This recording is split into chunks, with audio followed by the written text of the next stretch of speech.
नमस्कार, हर हर महादेव, जय हिंद। दोस्तों, भगवान शिव के द्वादश ज्योतिर्लिंगों की कहानी के बारे में शुरू की गई श्रृंखला के 8वीं कड़ी में हम आप पहुंचे हैं महाराष्ट्र प्रांत के नासिक में। जी हाँ, श्री त्रयंबकेश्वर महादेव महाराज जी के दरबार में पहुंच चुके हैं। श्री त्रयंबकेश्वर ज्योतिर्लिंग महाराष्ट्र प्रांत के नासिक से 30 किलोमीटर दूर पश्चिम में स्थित है। इस ज्योतिर्लिंग की स्थापना के बारे में शिव पुराण में यह कथा वर्णित है। एक बार महर्षि गौतम के तपोवन में रहने वाले ब्राह्मणों की पत्नियां किसी बात पर उनकी पत्नी अहिल्या से नाराज हो गईं। उन्होंने अपने पतियों को ऋषि गौतम का अपकार करने के लिए प्रेरित किया। उन ब्राह्मणों ने इसके निमित्त भगवान श्री गणेश जी की आराधना की। उनकी आराधना से प्रसन्न हो गणेश जी ने प्रकट होकर उनसे वर मांगने को कहा। उन ब्राह्मणों ने कहा, प्रभु, यदि आप हम पर प्रसन्न हैं तो किसी प्रकार ऋषि गौतम को इस आश्रम से बाहर निकाल ले। उनकी यह बात सुनकर गणेश जी ने उन्हें ऐसा वर नहीं मांगने के लिए समझाया, किंतु वे अपने आग्रह पर अटल रहे। अंततः गणेश जी को विवश होकर उनकी बात माननी पड़ी।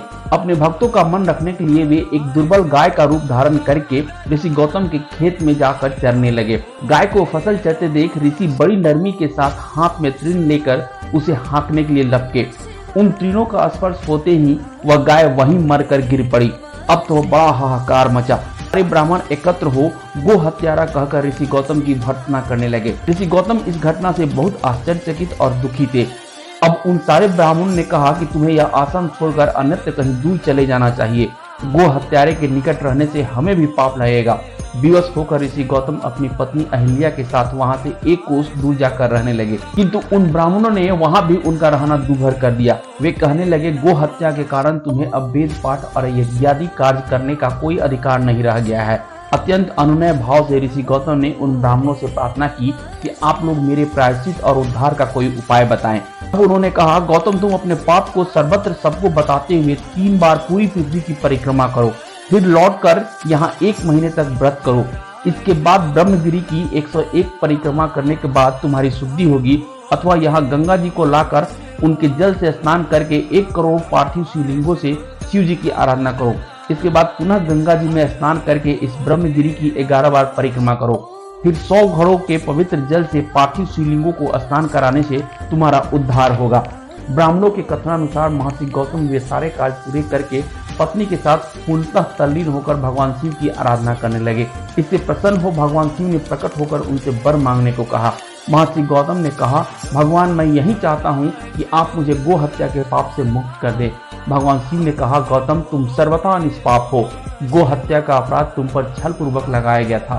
छल पूर्वक ऐसा करवाने वाले तुम्हारे आश्रम के ब्राह्मणों को मैं दंड देना चाहता हूँ।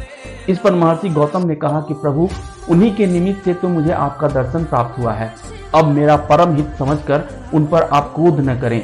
बहुत से ऋषियों, मुनियों और देवगणों ने वहां एकत्र हो गौतम की बात अनुमोदन करते हुए भगवान शिव से सदा के लिए वहां निवास करने की प्रार्थना की। वे उनकी बात मानकर वहां त्रयंब ज्योतिर्लिंग के नाम से स्थापित हो गए। गौतम जी द्वारा लाई गई गंगा जी भी वहां पास में गोदावरी नाम से प्रवाहित होने लगी। यह ज्योतिर्लिंग समस्त पुण्यों को प्रदान करने वाला है। अतः भगवान शिव की कृपा की इच्छा रखने वाले सभी श्रद्धालुओं को इस शिवलिंग का एक बार दर्शन अवश्य करना चाहिए। दोस्तों, यह कहानी रही भगवान शिव के 8वें ज्योतिर्लिंग श्री त्रयंबकेश्वर महाराज की। आपको कैसी लगी हमारी प्रस्तुति? अगर अच्छी लगी हो तो कृपया वीडियो को लाइक और शेयर कीजिएगा। चैनल पर पहली बार आए हैं तो कृपया चैनल को सब्सक्राइब करके नोटिफिकेशन की घंटी भी बजा दीजिएगा, ताकि जब भी हम कोई नई वीडियो डालें तो उसकी सूचना आप तक पहुंच जाए। मिलते हैं अगले वीडियो में हम भगवान शिव के 9वें ज्योतिर्लिंग श्री बैद्यनाथ की कथा कहानी को लेकर। तब तक मुस्कुराते रहिए, स्वस्थ रहिए, हर हर महादेव कहते रहिए। हर हर महादेव, जय हिंद।